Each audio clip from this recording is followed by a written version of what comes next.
एक बार गौतम बुद्ध को एक सभा में उपदेश देना था। सभा में करीब 100 से ज़्यादा लोग उपस्थित थे और उनका इंतज़ार कर रहे थे।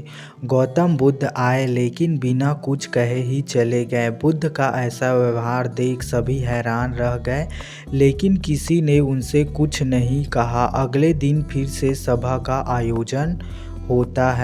आयोजन हुआ, लेकिन आज सभा में उपस्थित लोगों की संख्या घटकर 80 हो गई।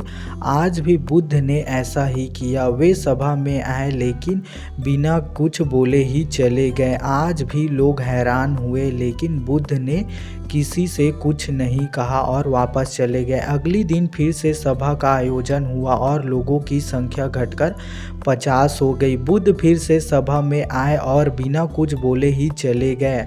आज भी बुद्ध ने किसी से कोई प्रश्न नहीं किया। अगले दिन फिर से सभा का आयोजन हुआ और इस बार लोगों की संख्या घटकर 30 थी। आज भी बुद्ध बिना कुछ बोले मुस्कुरा कर चले गए। आप कहानी को पढ़ते हुए इरिटेट हो गए होंगे और सोच रहे होंगे कि आखिर बुद्ध को कुछ बोलना नहीं तो बार बार सभा का आयोजन क्यों हो रहा है। ठीक इसी तरह सभा में मौजूद लोगों को गुस्सा आ रहा था, लेकिन इनका जवाब मानने के लिए आपको धैर्य रखना होगा। अगले दिन फिर से सभा का आयोजन हुआ और सभा में केवल 15 लोग ही उपस्थित रहे, लेकिन आज गौतम बुद्ध ने अपना स्थान ग्रहण कर लिया और उपदेश देने के लिए बैठ गए। बुद्ध ने जिन 15 लोगों को उपदेश दिए वो उनके भिक्षु बन गए और इन्हीं लोगों ने आगे चलकर बुद्ध के ज्ञान को अलग अलग दिशाओं में फैलाया। एक बार इन लोगों ने बुद्ध से प्रश्न किया, सभा का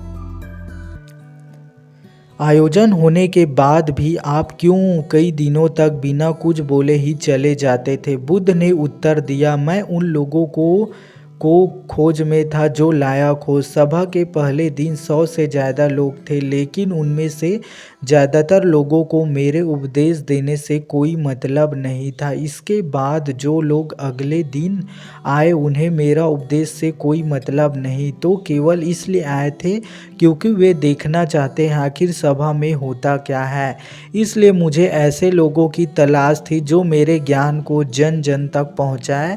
मैं कई दिनों तक इसलिए बिना बोले चला गया क्योंकि मैं यह देखना चाहता था कि आखिर वो कौन लोग हैं जो सच में मेरे उपदेश को सुनना चाहते हैं और जिन्हें मैं वास्तव में ज्ञान पाने की प्यास थी।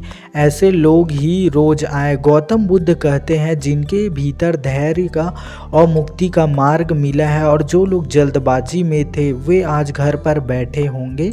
बुद्ध कहते हैं कि कुछ पा सकते हो फिर चाहे कोई लक्ष्य हो भी, बिना धैर्य के कोई भी सफलता के लक्ष्य की तरफ पहुंचा नहीं जा सकता है।